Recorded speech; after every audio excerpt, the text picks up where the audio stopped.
Does anyone have any specific topics they'd like to? I don't think we have a agenda for this meeting, so We don't. I have one Oh, I could no. start off with. Nothing's burning. Um, over in the Open Global Mind group is kind of a sister group of ours. We're doing a sense doing thing, which I've kind of said before. So this is practicing sense making together on specific topics. The topic that was kind of floated and people seemed most interested in was what would a healthy society do during a pandemic regarding masks? Would you mandate them? Would you suggest them? And stuff like that. And of course, there's a lot of that's a very vague question. So it doesn't really fit within the canonical debate lab. If you talk about CDL in general, one of the things in Tim's philosophy is that we don't do any part of the problem solution matrix. It's all about like lower level stuff. But that practice session, I think, will be, at some point it'll come up, are masks effective, and other debatable topics. So it might generate some data for our systems to practice with and play with, and it might be interesting to see how people handle a situation where they come into facts that are in dispute, or claims. So I'll post a link to just a general schedule poll like we use to see if people want to attend, and I can answer any additional questions. Cool. Can you reiterate the difference between what that group is doing and CDL's focus? Like, what did you think didn't Yeah. apply? So yeah. So that group is just practicing sense making in general over larger topics. So just a bunch of people in a conference call trying to make sense of a question? Mm-hmm.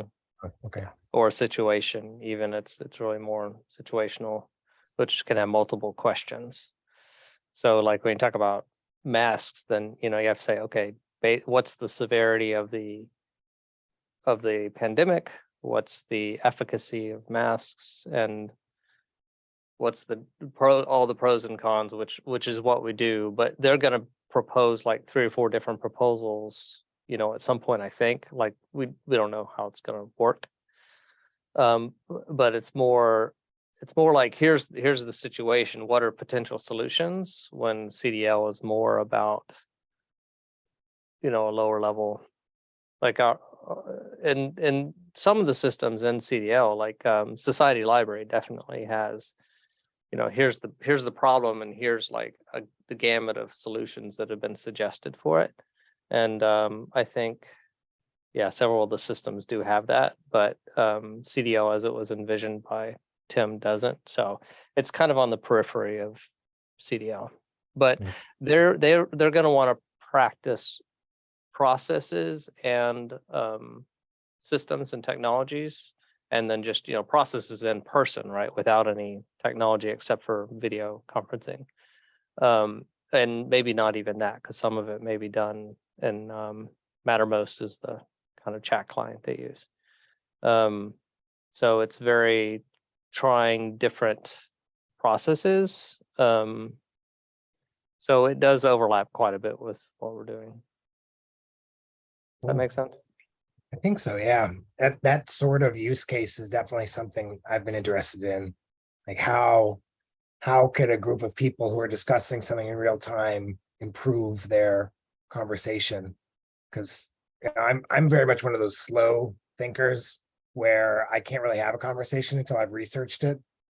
Because I mean, it's like, what do you talk about? Like I have no idea, are cloth masks effective? I don't know. I think I looked it up once and I've forgotten. Like I need to have like the facts kind of like, written out, and I need to have sort of the counterpoints researched.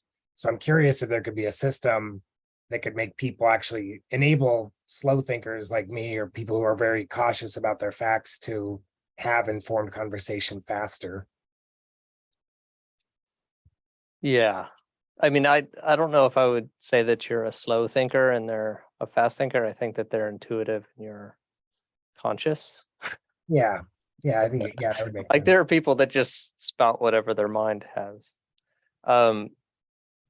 But and that the one reason for that is that this would be kind of it's not expected that you'd have one meeting, so it'd be meeting over several times. So the first meeting might be like, what are we doing? And then that would give a time for people to do some research in between and then come together and then do some more research. So it should facilitate that sort of slow thinking. Hopefully, if everyone kind of agrees to that process. We haven't even settled on the process. Let me put a link to a document where I'm kind of proposing the process for that meeting, but it hasn't been approved. Put it in the Hangouts channel. I'll probably add a descriptor to it. So that kind of has some ideas. But yeah, so it'd be kind of a slow process.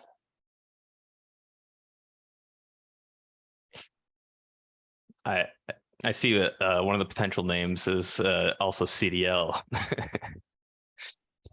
for the Oh yeah, collaborative decision collaborative lab. decision lab. Yeah, just to keep things confusing.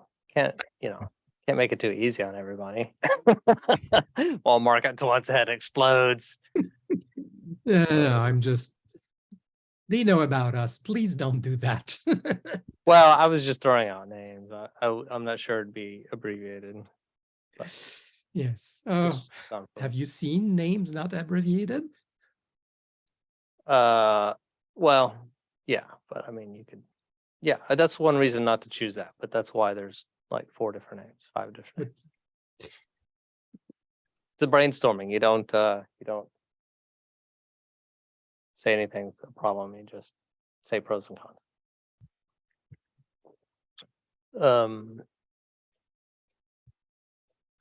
Yeah, I don't know. Any other questions on that?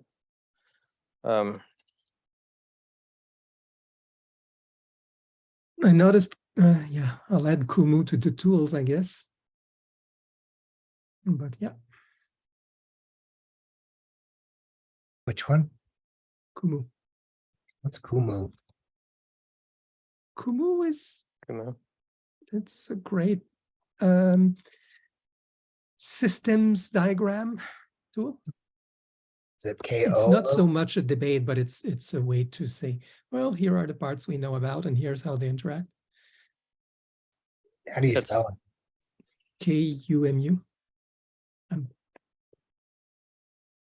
I guess it's yeah. No, .io. and it's .io.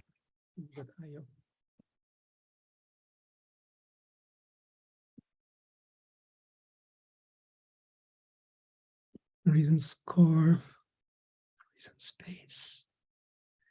I know, trying to remember if I know reason space, I'll have, it's not that familiar. Oh yeah. Yeah.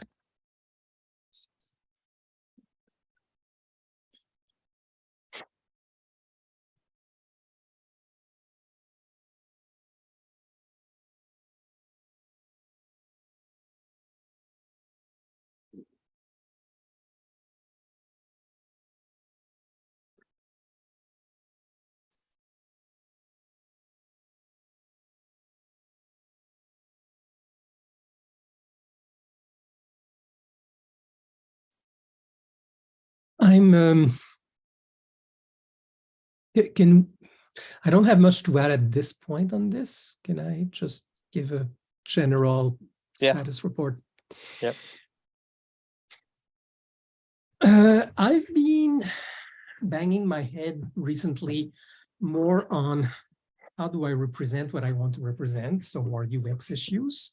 And I don't think this is the right venue for it, but just still struggling with the fact that the concept can have so many connections with other concepts. and how to represent that in a useful way.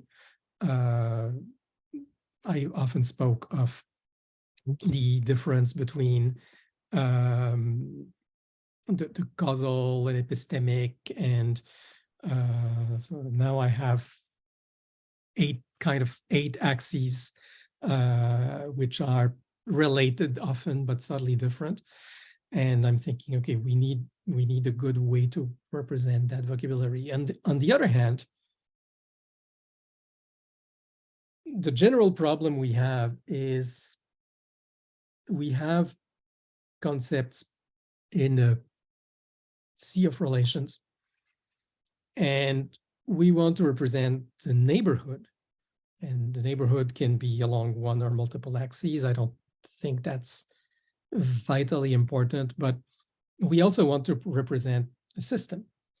And the system is, especially when we want to compare, like, how is this viewpoint different from that viewpoint? We're comparing two systems.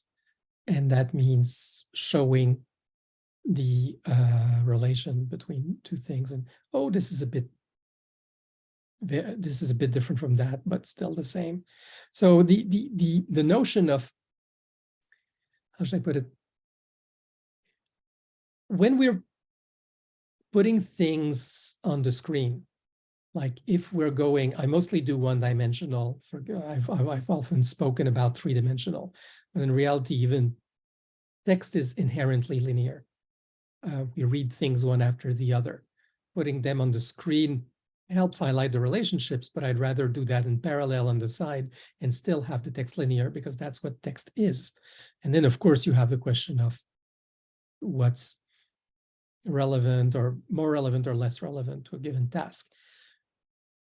But when you're dealing with multiple axes, and there's no clear before or after, if it's instead, then you're really kind of forking your system. So the visuals of that, the visual syntax of that is not obvious. And this got me back into, sorry, this is a bit of a parenthesis. I'm struggling with that, making progress as well. I have some, I think, interesting ideas in that space. But it got me back to, okay, what's the concept that I'm trying to represent, and how does it look like? And the concept is at the same time what we say about it, right? We have these definition elements saying, this is what this concept is, this is what this concept is. And some of those definition elements are mostly agreed upon. And so they're part of the consensus definition, core consensus definition. And here there's a kind of, do we need all of the consensus elements? Or if they entail one another, like if you agree with this one, you're likely to agree with this one, then it doesn't add much information, does it? So why would I give you both? At least at first. So trying to find a kind of covering elements of a kind of entailment mesh. And this is, I'm doing this with tons of hand waving. Like, what do I mean exactly by entailment mesh? Not clear. I'm really trying to think, what are the mathematical artifacts I need to make this make sense? So if I'm showing a concept and I want to say, well, this is what we agree what this concept means, well, how do I give a synthetic vision of, well, here are the parts of the definitions that people agree upon. And on the other hand, here are the parts of definitions that are controversial, you know, still my social truth system. And then again, same thing, like what are the ones that cause the most disagreement? In a way, these are the highest entropy, because they bring the more information. We're about to split the world in half. And when you've chosen, oh, this is the one I mean, then the next one with the most entropy, given that, will be totally different from the one with the next most entropy with this not given. So this is a way to kind of navigate in an entailment matrix. But again, how to show this in a useful way to people, like this is the point of disagreement about this term or this idea, and depending on how you feel about it and how you then I can tell you what the next most useful piece of information would be. But right now, the next most useful piece of information, not knowing it, is going to be something possibly quite similar. So I'm looking at the statistics of that, but I feel all of that is, how should I put it, use case dependent, obviously. And I'm thinking when to show this. And if I'm not showing it, I want to tell people this term, most people agree on it, so we can use it to build other things that people are likely to understand. Whereas this term is highly controversial. That is, if you use it, you better pick a version that makes it very clear what you mean, because that's a often ambiguous and or controversial term. And is it the same thing? Not sure. So this is what I'm struggling with. What is the way to convey the importance of ambiguity when building concepts? And what is the way to convey it when it's relevant and at the forefront, and how to convey it when it's not at the forefront, but you still want a bit of signal saying, yeah, this term, be careful. So those are partly UX problems, but they're also data structure problems, in the sense that I want a nucleus of definition that's agreed upon in the federation. And I want a nucleus of definition elements that are problematic. And the concept, which is just an identifier, finally, it has this stateful, well, here are the most agreed upon and most controversial definition elements at time t. And when I keep referring to that identifier and the underlying definition shifts, I need to know, when am I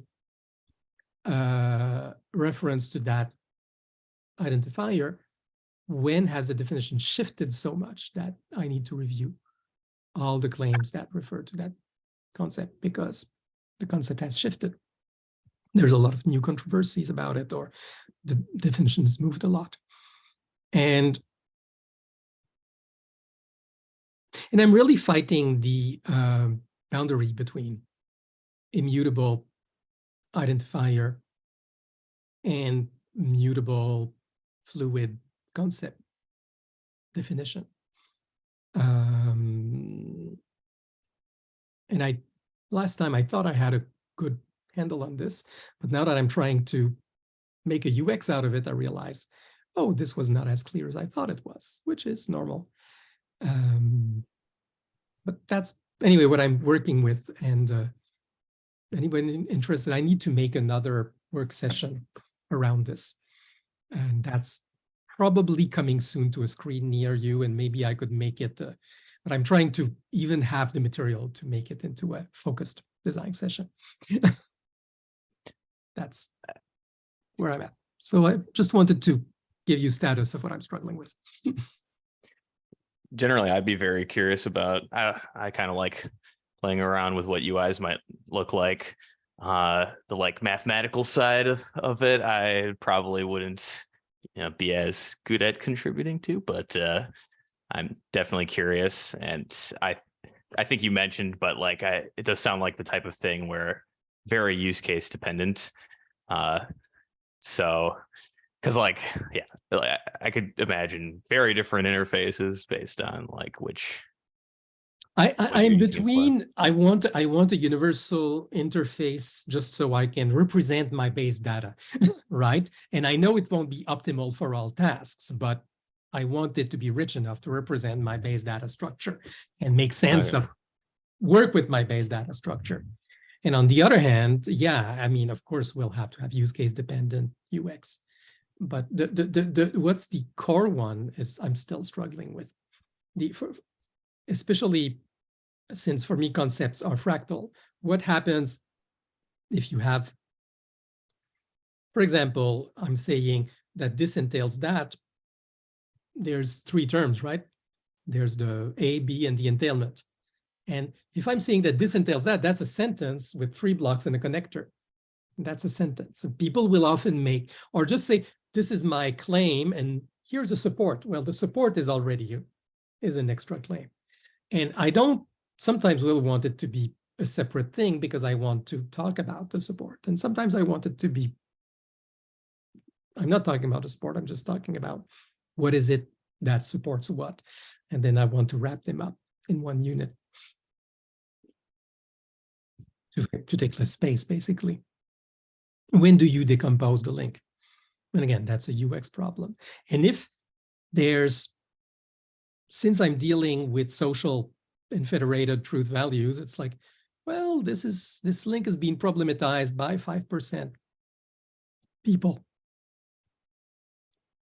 Is it worth decomposing them? When is it? What are the thresholds?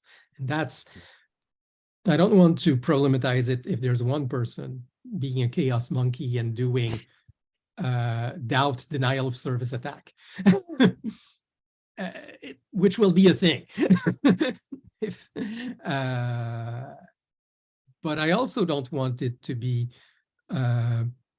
oh, your point of view is marginal, doesn't matter, and is being erased by the UX, because that's also problematic.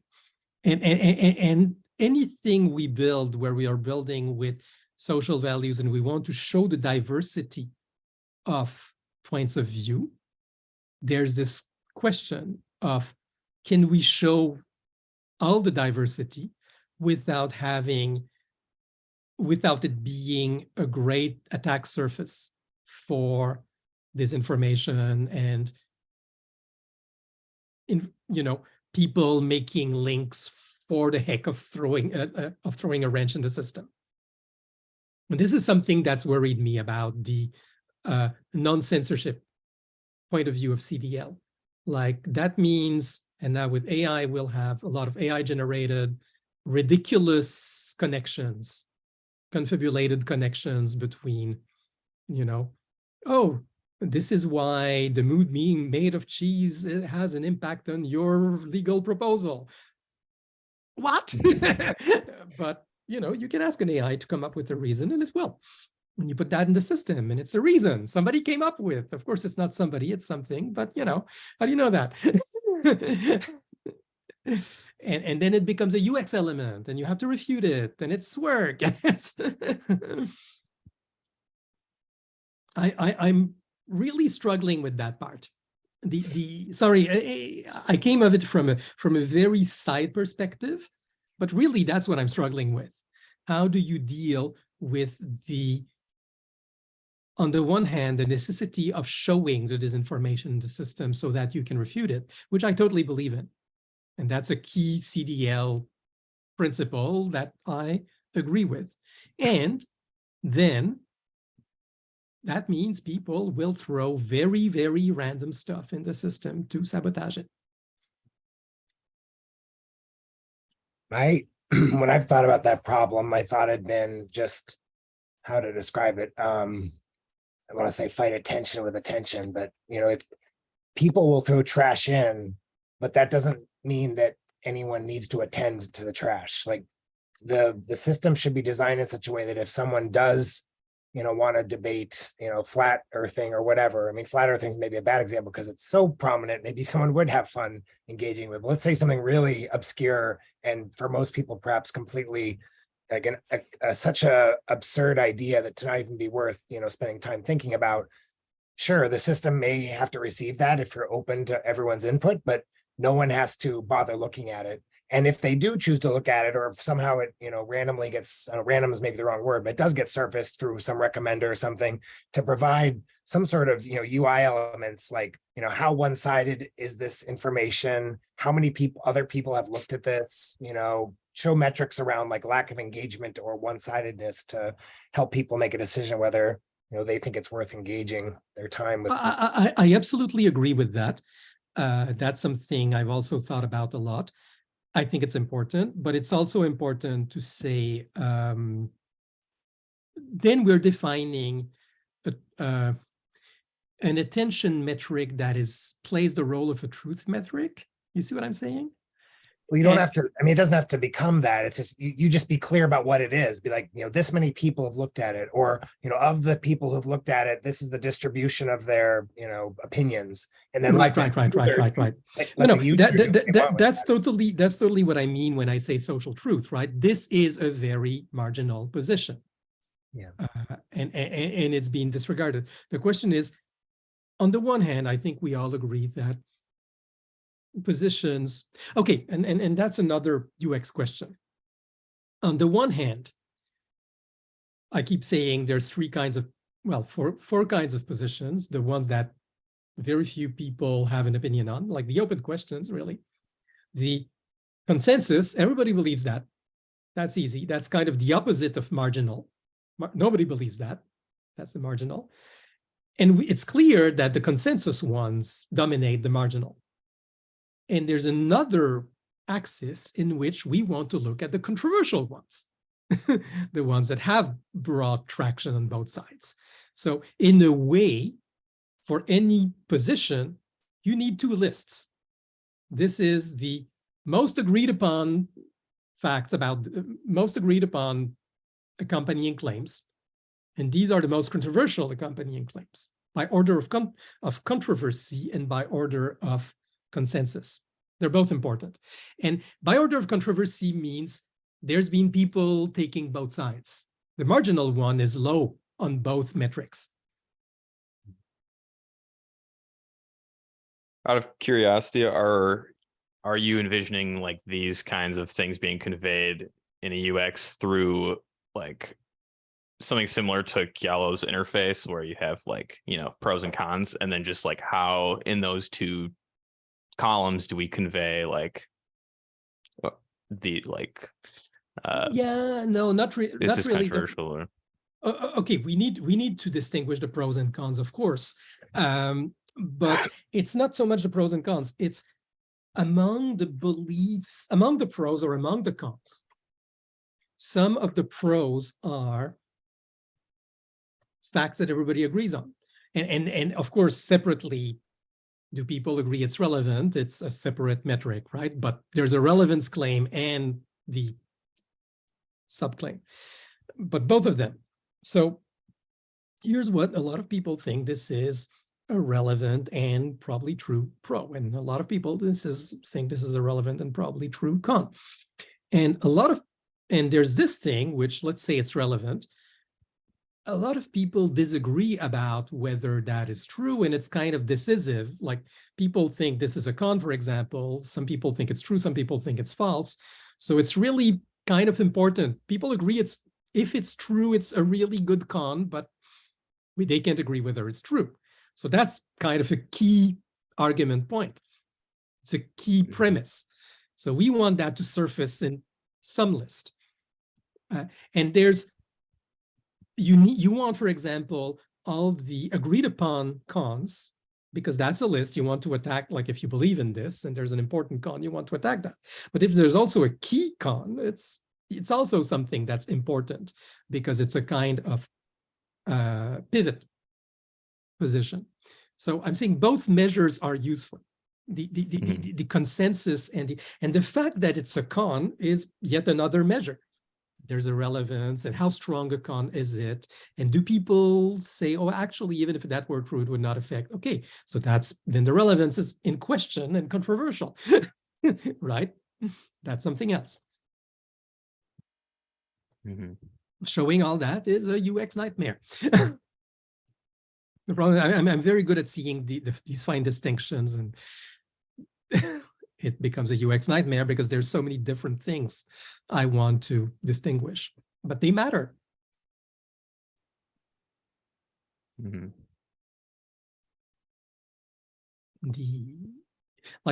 many things compound one another in non-obvious ways, right? For example, if I say, why do we believe this premise, right? Oh, there's a link to causality. We believe this premise because we think that A implies B, and we've observed A, so hence B is likely to be true.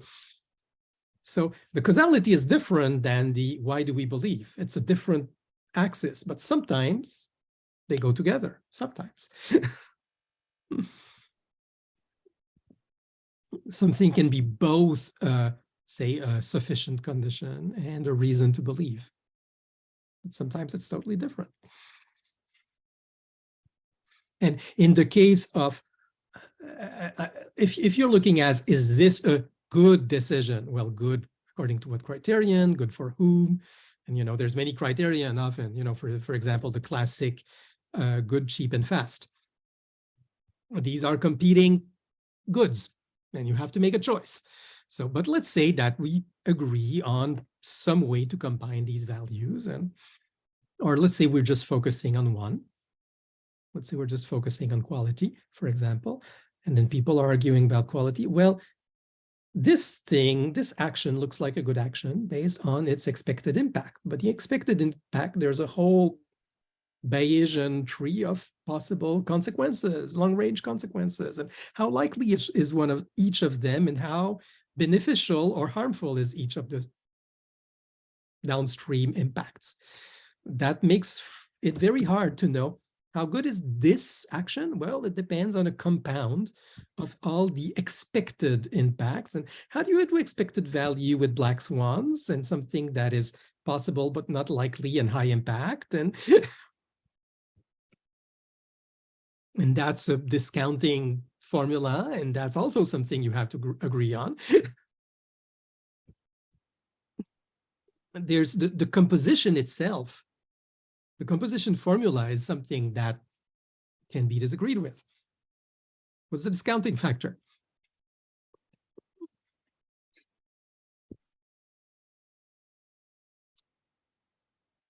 Lots Sorry. of stuff. Sorry, that's why I'm not progressing fast. The way I'm kind of summarizing in my head what you're describing, although I think at least the more recent part, not the earlier part about the representation, so much of the concepts, is ranking. Would you agree that we're talking a lot about ranking right now, like the later stuff? I'm saying there's not one ranking. There's multiple rankings, and Right. there's people will disagree on ranking, and But the problem that's also of part of the disagreement. Yeah, if we're gonna display things linearly, or Yeah. several linears, then we have to figure out, well, wait, how do we choose the ordering? Exactly. Yeah, it's tricky. Well, I also think, from a just purely UX, like you don't necessarily need, I think reordering helps for sure, like focus, but you could also add like visual indicators, like outside of the ordering, maybe something towards the bottom, but it has like a flame on it or something. That means it's controversial. Like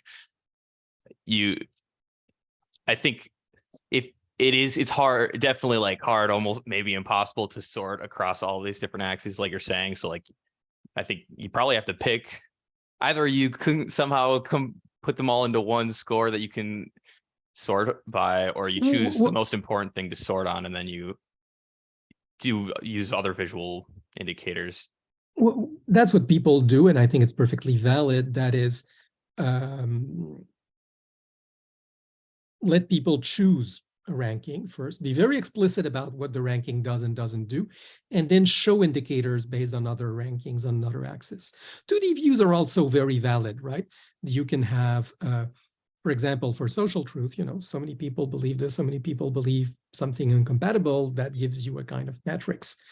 And you can play with, but in the linear list, yes, you'll have one ranking be the order and the other ranking be some other indicator. And you can play with parallel coordinates, or you can play with all kinds of color coding, like color code on another axis, or at least even Like a gradient tone code on another axis.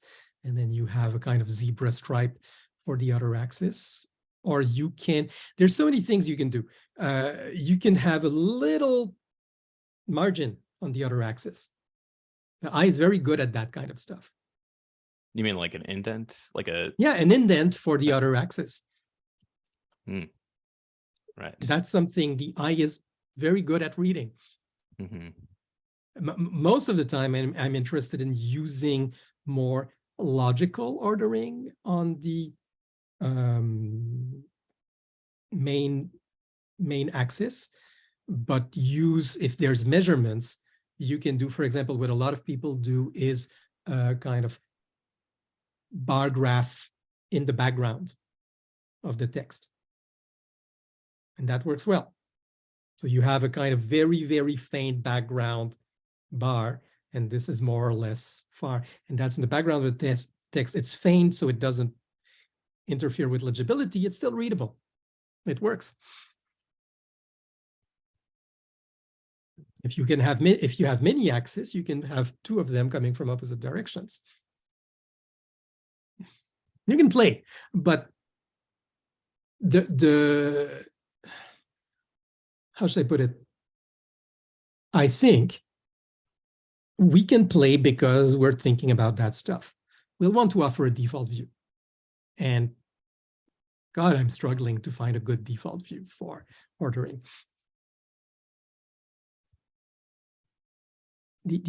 And for example, consensus versus silent, the opposite of marginal is probably more interesting to give the controversial than the consensus, but a consensus has its place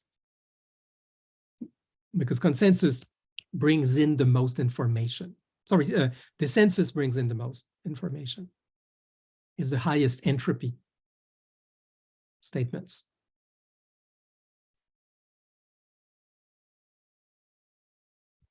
Hmm. Yeah, and it does seem like both of the controversial and consensus are like valuable enough to be in the default view together. They're both pretty important. Yeah. Just for clarification, when you say marginal, do you mean like a small, like there's like a consensus that it's not true, but like there's like a small portion that says. And you're absolutely right to call me out on that, because there's really two kinds of marginal. Very few people are pushing that and other people have not opined, versus a few people are pushing that and most people think it's bullshit. That's Okay. not the same. But I was speaking more of the second case where people have opined against it. That's really marginal, as opposed to emergent. Emergent, yeah, that's a good word. Is how I would call the first one. And marginal, like this, the marginals are the flat earthers, right? There, how many people believe that crap? Very few people. They manage to be incredibly vocal, but very few people. I guess for emergent, my just an initial thought, the emergent stuff seems like less necessary to put in a default view and more like you could have like a side thing or maybe another tab or like, I don't know. Emergent is extremely interesting because if you can get people to look at it fast and say either, oh, this is interesting or this is bullshit, you can, categorize it as marginal and really bury it quickly, as opposed to letting it fester, so to speak. Right. Right. Yeah, So I was just reminds me of in the ideal world, I'd like a kind of sampling technique where we expose people to at least one marginal fact a day, or emergent fact a day, so we can get them to have a more know quickly whether something emergent is worth the community's attention with a very short, small percentage A/B testing. right. And that's oh my God, what was that tool? There's a tool we talked about last week. That's Polis? Polis. Yeah, Polis kind of does that, right? Where when you get in, you like vote like this seems good to me, this doesn't seem good, and then you add your own, and then and then, well, I don't remember the exact order, but I think that's like separate from the like, or like before you see the like solid statements already that have been voted on a lot. I need I'd have to go review look the policy again, but process. it just reminds me, because I'm pretty sure it starts with just you like unbiasedly, you get some new thing and you just kind of say what you think about it briefly. Yeah, but policy is really interesting because on the one, it's really a good mix of closed and open voting. Like you can add options, you can just vote or you can add options. I do wish they had better disambiguation and like avoid vote splitting on similar proposals. That's what's missing from my viewpoint. But otherwise, the fact that it's a combination of closed and open, I think is really good. It's one of the best systems in that space. Carl, It's does funny that? 'cause Oh, sorry. I was just gonna say it's funny because it seems like their strategy of like showing you a statement and talking about or like voting on it could also be used to say like, is this statement similar to this statement, if you wanted to get like social Absolutely. consensus on that as well. Human prompt engineering. Yeah, I guess you just have to be careful how much like there's only so many things you can ask before it's like you're asking for too much time from people or something Indeed. like that. I don't know. Absolutely. And that's why having many people, you can distribute the questions and do sampling. And if people are overwhelmingly one way or the other, that allows you to close the question quickly and stop asking. This is where crowdsourcing is great.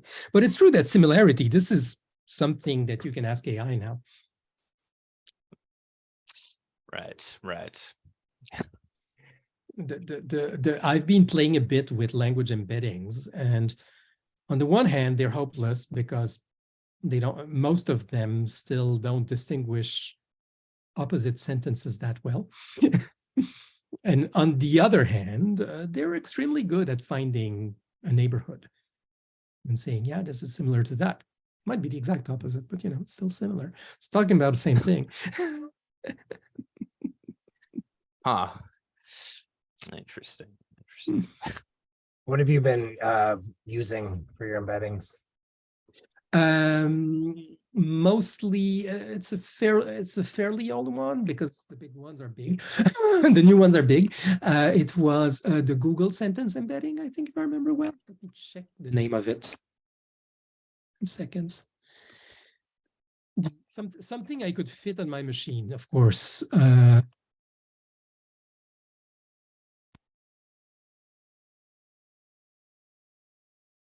I didn't think the models were that big.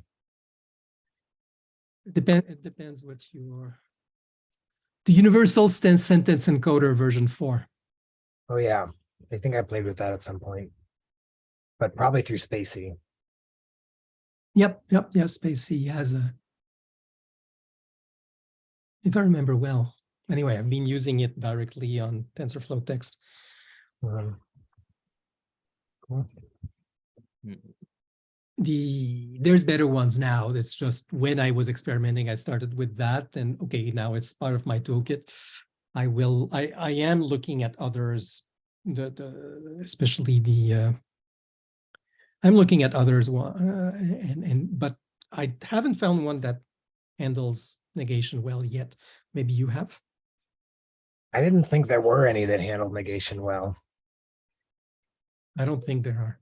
Yeah, I mean they sort of work by, finding related concepts, and I don't know. I was trying to think. I'm not sure that sort of information, comes out of the neighborhood sort of things they're trained on. Mm-hmm. Like it's sort of I think it's, at the risk of being very vague, it's sort of the LLMs don't know how to reason problem.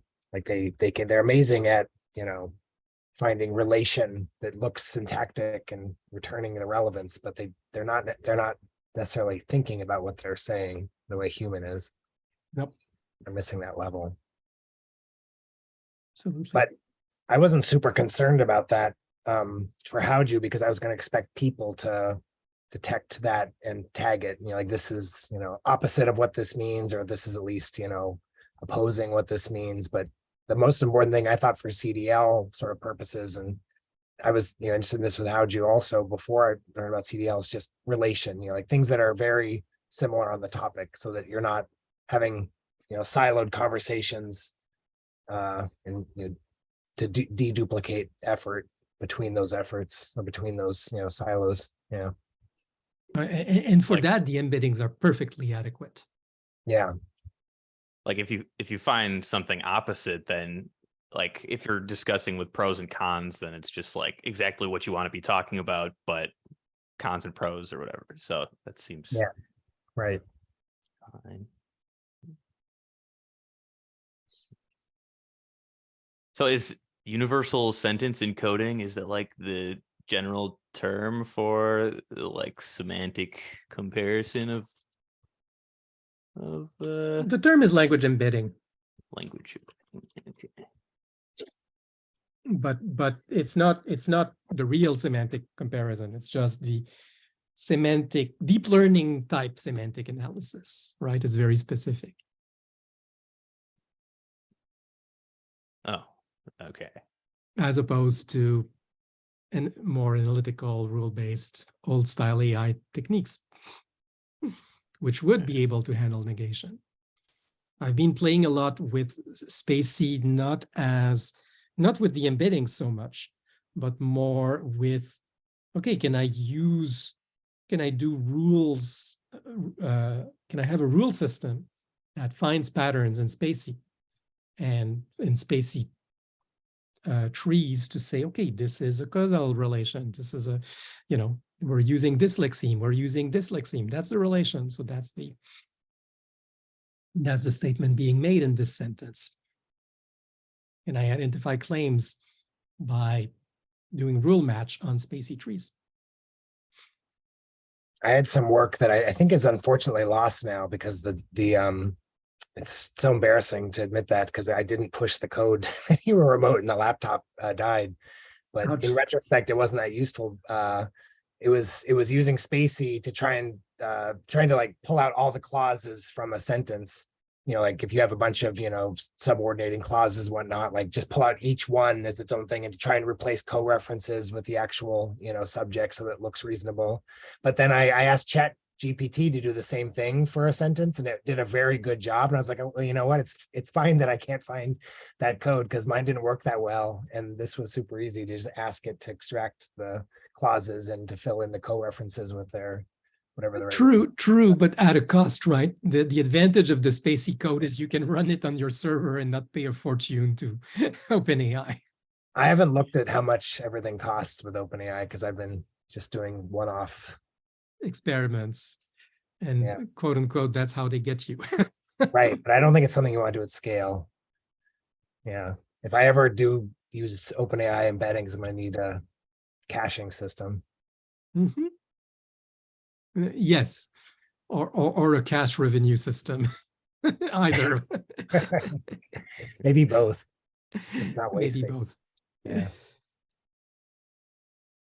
So yeah, I've been not experimenting enough with OpenAI because of that cost concerns, but yeah, I should spend more time.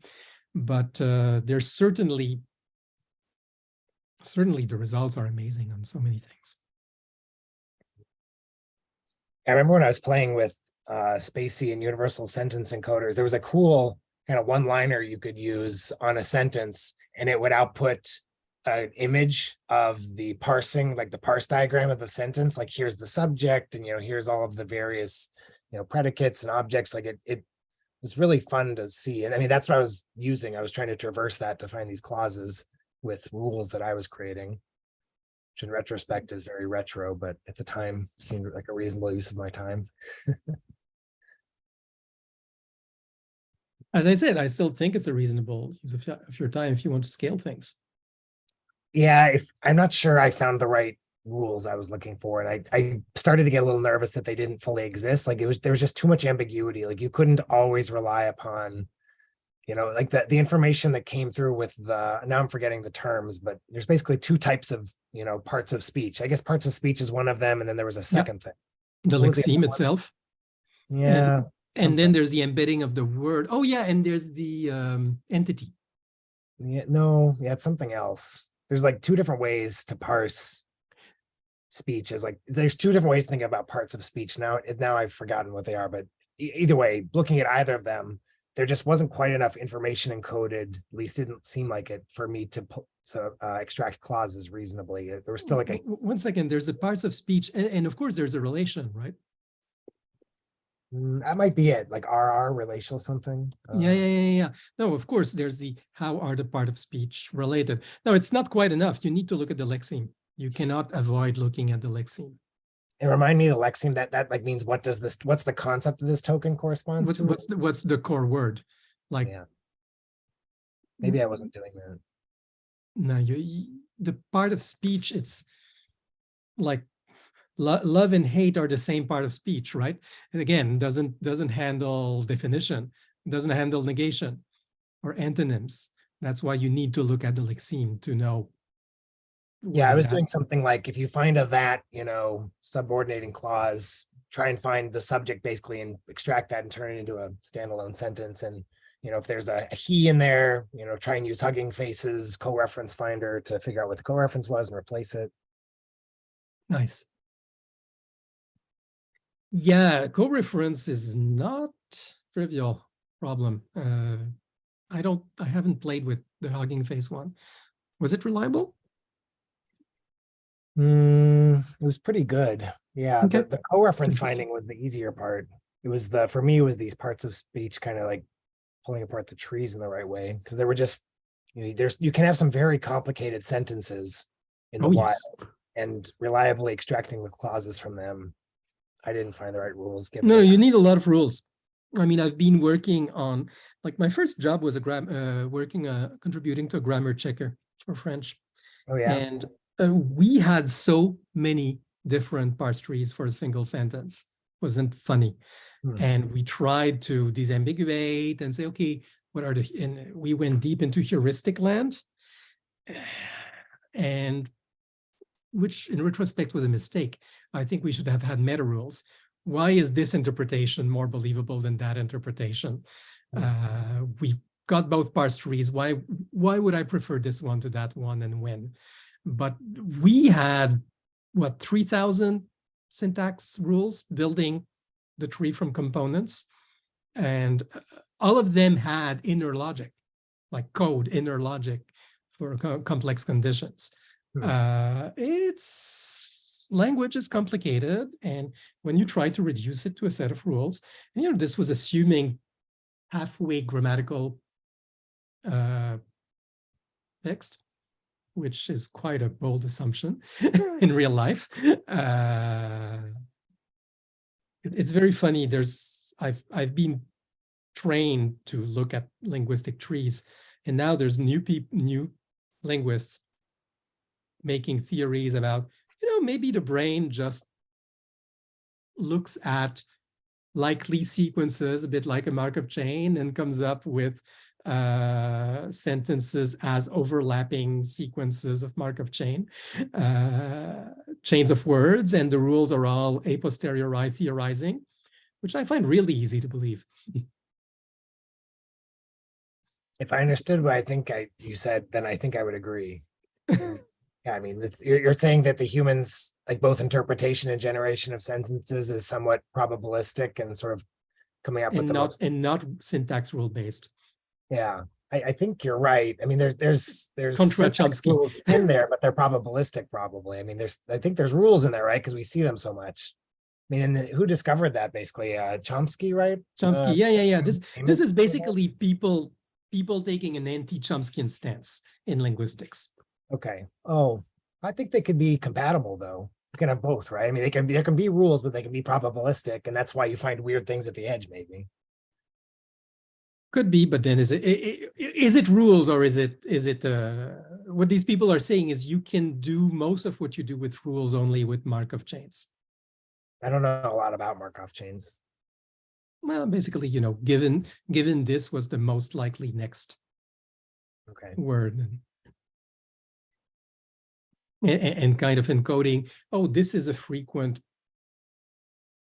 language chunk. This is a frequent phrase. This is a frequent language chunk, and it's often followed with this one or that one. And next likely next language chunk, given that you've heard this one, is this one. And I think that's why the language models are so successful, because they can train them on lots of text and they extract what you're describing. yeah, it's a natural debate among linguists. How much of the so-called language instinct, as Pinker put it, how much exists? People are still debating both sides. That I don't know. Yeah, the instinct definitely seems to be a propensity towards it, but I don't know how much it's innate versus not. The proponents of the language instincts basically point out how extremely good humans are at learning language-based probability sequences as opposed to other stuff.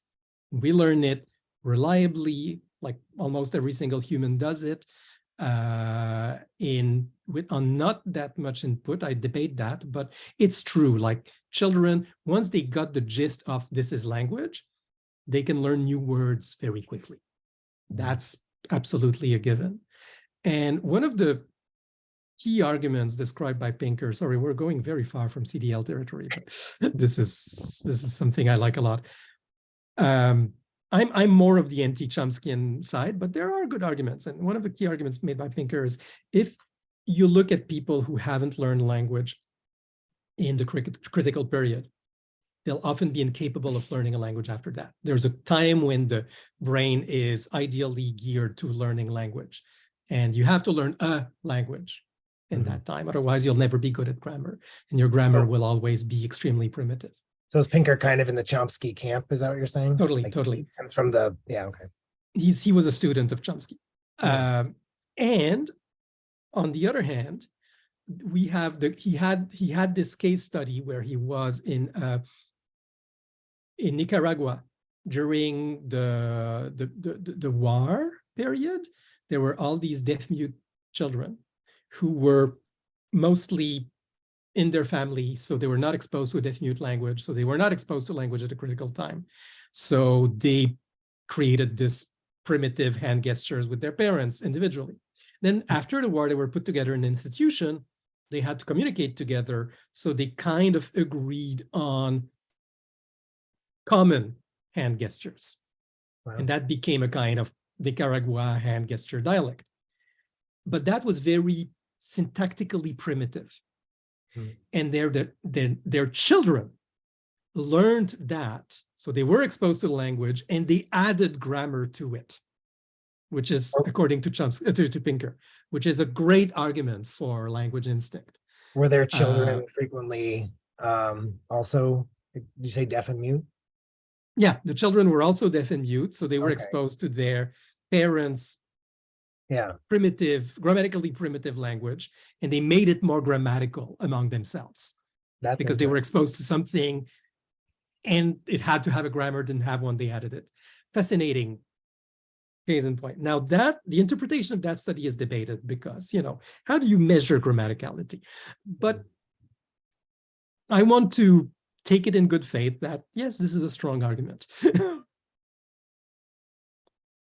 Cool. So I actually have to go. Sorry, I'm totally hijacked with this side. I enjoy this rabbit hole. Conversations. I'm really into that stuff too. I would agree. My little update is I checked my progress, and Howju is now 50% TypeScript, 50% JavaScript. So yeah, I'm not going for 100% anymore because I just didn't have enough time during this time off to focus on it heavily. But yeah, I'm happy that there's been significant progress there. Good. Yeah, it's exciting to see, you know, the type system teach me things about my code base that I'd forgotten. Like, oh yeah, these things aren't quite compatible, but I had forgotten that they weren't. Yes. I've recently added types to one of my Python project, actually the spacey rule-based thing, and God was it useful. Yeah, super useful. Typing is powerful when it's done well. I'm learning Rust. Totally. Nice. So it's interesting. I really like Rust. It's kind of like the C version of Scala. It has a lot of the nice syntactic stuff that Scala has, like pattern deconstruction, like structured, pulling apart of values, the pattern matching. But the C type memory control and performance. I'm reading on Rust versus Zig. Totally out of topic again. Zig, that I don't know. Zig is an interesting. It's simpler than Rust. It claims equivalent performance. They don't have a macro system like Rust, but they have compile time code execution, which amounts to the same thing, or has they used to the same end, I should say. It's simple. Rust is got the learning curve is steep, I find. What did you say that they don't have? Instead of a macro system like Rust's, they have compile time code execution. Okay. Which they use to the same aim, but it means it's the same language. It's like the macro system is a bit like you have to learn the AST and extra stuff. In That's Zig, true. it's the same Zig. Yeah, that's true. The macros are tricky. I didn't get that far into them.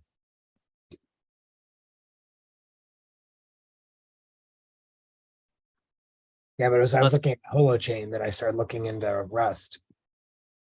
Yep. Which I noticed with disappointment a couple months ago, Paul Doust or whatever his name is, he rejected my pull request to expose the migration page. Because that's right now kind of a big, I think, question with Holochain is how do you make changes to your code, which is a very important thing, right? Like if you change now I forget the terminology because I was looking at the summer, but the validation logic, the stuff that actually controls what goes onto your chain. If you change that code, you have to rewrite everything. Like all the data now has a new sort of base, code hash that needs to be based off of it. They don't have a published recommended migration, which I feel like they should focus on that sooner rather than later. It's been a while. I agree totally. It's a big limitation of Holochain. Other than that, I was really excited about their idea of sort of the distributed chains. Yes, so am I. There's have you looked at Ceramic? I've been looking at Ceramic recently. I haven't heard of it. Ceramic, at least if I have, I've forgotten. It's a bit like Fission. It's multiple streams over IPFS. Ceramic network. It's in the same general space. That sounds cool. It does. Okay, I think we're at the hour. Yeah.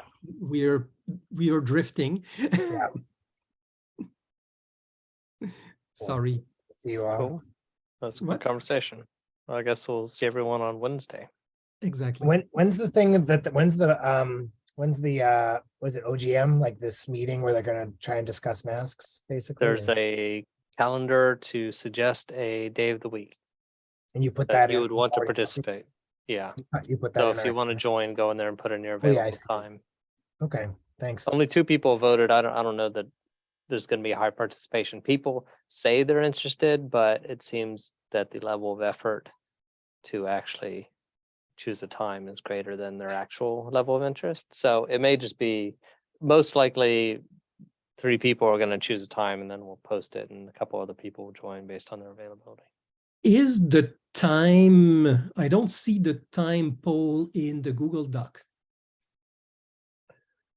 Actually the Google Doc was before the time poll, and actually technically the Google Doc is not like the central place for the So project. the central place is the mattermost, I guess.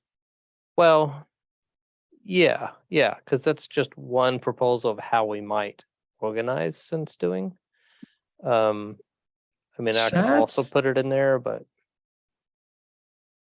I mean, no one saw the document either, so because the document was in the chat, so it doesn't I mean, it's helpful to cross post everything. It's just, you know, Yeah. Okay, I'll make the point that I'm But the- really not keen on things being chat centric because you have to follow a lot. But hey, that's well, just okay, yeah, but when you bring a criticism, you have to have an alternative, because saying something's bad is not helpful. No, that's perfectly right. That's perfectly valid. And this is why I'm saying there should be a document with here's the most active decisions to next decision steps, and that document should always be here's the decisions we've taken, here are the decisions we're taking right now. And that document should be kept up to date. Wiki, Yeah. Google Doc, I don't care. But having it, Yeah, a document or a website or whatever. yeah. Yeah, it's a good idea. We'll see. makes All right. sense. See you guys next time. See you.